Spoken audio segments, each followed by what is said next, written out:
Wala ba kayong kontak sa isa't isa? Gawin ito sa kanya. Isipin siya bago ka matulog upang agad siyang kumontak sa iyo at talagang hindi siya makakatulog hanggat hindi kanya nakakausap. Hello mga guys, kumusta kayo? Panibagong araw, panibagong video na naman tayo. And sa araw na ito ay isa na namang video ang aking ituturo sa inyo na simpleng gabay o simpleng pamamaraan na makakatulong sa atin. At bago ang lahat, gusto ko lang mag-disclaimer sa mga taong hindi naniniwala at hindi gusto ang mga kagaya nitong video.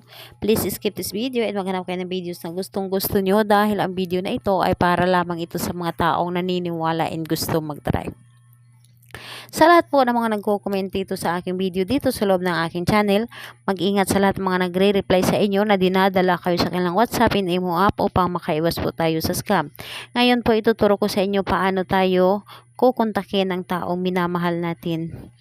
Kadalasan kasi sa atin ay minsan ay kapag malayo ang ating minamahal sa atin ay agad natin silang namimiss at gusto natin na lagi tayo nilang kinakausap o lagi tayong tinatawagan.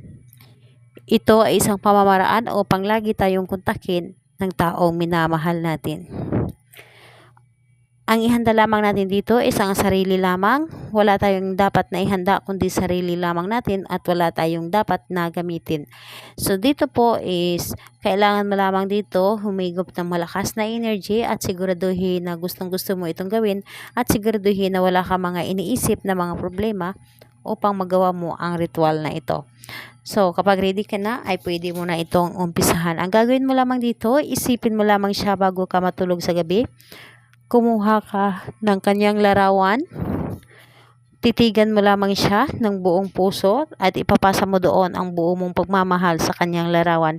Titigan mo siya na para bang tinitigan mo siya ng personal. At kapag natitigan mo siya, ibulong mo lamang ang iyong nais. Sabihin mo lamang dito, hindi ka makakatulog sa kakaisip sa akin. Hindi ka mapakali hanggat hindi mo ako nakakausap. Ako at ako lamang ang iyong iisipin. Ako at ako lamang ang iyong hahanapin sa bawat gabi. Sa bawat pagtulog mo, ako ang gusto mong makasama. Sa bawat araw mo at oras mo, ako lamang ang gusto mong makita. So gawin mo lamang ito at isipin mo lamang siya at asahan ninyo ay mararamdaman niya ang iyong ginawa at sobrang hindi siya makatulog at lagi siyang kakabahan dahil sa iyo. So kung magtatanong ka kung kailan ito pwedeng gawin ito bago ka matulog sa gabi, kahit anong oras at araw pwede. As long na tahimik ang paligid, mas maganda na gawin mo ito na tahimik ang paligid upang hindi ka ma-distract and mas mabilis kang mapapakinggan ng universe. Napakabisa nito, napakasimple lamang, ngunit napakaganda ang talad nito. Gawin mo ito na may buong pagmamahal at puso at buo ang loob. So, ayan po. Salamat po sa inyo. Bye-bye everyone. God bless us all.